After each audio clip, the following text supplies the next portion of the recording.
first obstacle? That was so long ago.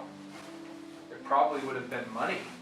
Like Having to fill the gas tank. Yeah, having to fill the gas tank of our van. And we used to set up a lot of our own tours and you know, a lot of times would go to them. Yeah, and a lot of times we would show up. We would just be playing for merch money, and nobody knew who we were, so nobody would buy merch. So, say the first obstacle is just how do you afford merch and afford to fill the gas tank. And the way that we figured that out was armed robbery, right? We used to rob people. No, we again going back to just having like supportive families, like you know we'd be in the middle of like Arizona, and we'd all be like, all right, somebody call their mom and see if they can get us some money to put in the gas tank or you know something like that. We used to steal a lot of food, like a little can of SpaghettiOs and some bread, and we'd all share it. That was nice. The biggest obstacle? It's probably when we almost broke up. Yeah, I would say that. We went on like a 2-year, like a year and a half hiatus kind of thing. And that was more, you know, we just toured ourselves Silly. rotten. Yeah, it was just, you know, we didn't really want to be on the road anymore. We wanted to go home. We wanted to be with our families. We wanted to, you know, kind of, you know, enjoy the fruits of our labor a little bit. You know, some of us bought homes and spent time in them, and we all got dogs, and you know, we all just needed some time apart, I think, from each other. But that was probably one of the best things we could have done, because if we didn't take that time off, we definitely would have broken up. Where instead we took the time off and then naturally came back together and started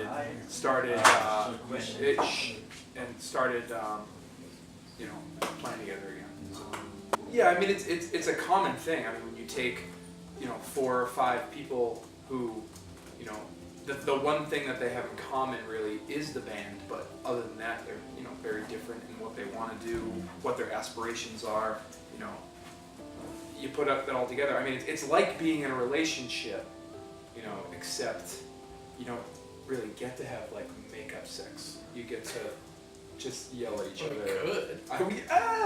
Yeah, we could. There's nothing stopping us, I guess, except for you know, smell. Decide. Yeah, Smell. Alan's stink. It's the curry. It just ruins everything. Yeah, blame it on the curry.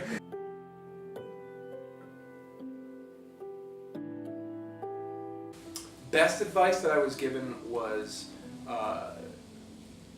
as far as like picking people who are going to work for your band, as far as like management or agents or anything like that, is always go with the person who's the most excited and in love with your band. Not necessarily the person who has Who's the biggest? the biggest name or the coolest roster of artists or the most money or the most success, but the person who really gives a shit about Someone your who's going band. to be passionate about you and as passionate as you are. Yeah, exactly. Because then they feel invested and will put in the amount of, you know, effort that you obviously feel that you deserve. And the worst advice that I was given was probably Curry. correct. No, yeah, that was your worst advice. My worst advice was probably band related. Would be, yeah, this batch of songs will be good. Put that out.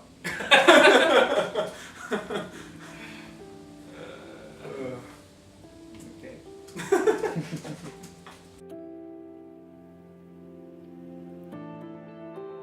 I feel like we kind of drive ourselves in a way Yeah. to do that. You know, we We're kind of perfectionists in the performance of our music, I think. And Well, we the try to recording be. of it. We try to be. yeah, we're yes. definitely very far from perfect, but Right. we try very hard We focus a lot on the little details. on the little details of playing with each other. Everything is, and I've been realizing this more so lately when we've been having people fill in. So we've had to teach drummers and bass players things that we are very detail oriented, and we like to have everything very carefully calculated so that everyone's doing the same exact thing every night. Yeah. So that there's not a lot of improv going on. Yeah, I think Alan and I, like our brains kind of work in the same way. Where like, if I'm playing a show, and all of a sudden I hear like one snare hit that's not even wrong, just in like a slightly different spot, or here like it takes me out of the show because I immediately hear it and I'll look at it all, Yep. even though it doesn't matter and nobody else heard it. So that's kind of, I think, what drives us to try and be better. Right? Yeah. That, and I just want to be in guitar magazines, just Yeah. shredding. That's not true. I don't care about guitar magazines. The thing that I'm most proud of is just the fact that we've been able to take a band that we started when we were in high school and turn it into something that as a 32-year-old man I can support my family doing. And be able to, afford to give them what I want to give them and also still be able to go out and rock a gig or two every now and again, Ditto.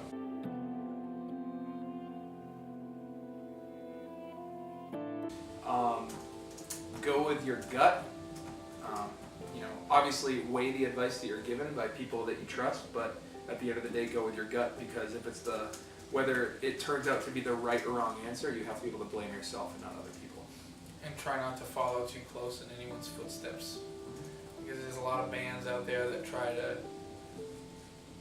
so closely mimic their favorite bands, and it just sounds like a version of what someone else is already doing, but it's important to be unique. And even if Try to be. to Strive to be unique. and take your influences and apply them in a new way as opposed to just copy. If you're gonna copy something that people don't think that you would copy. Right. Yeah, that's the way to do it. Plagiarism, but just very far removed.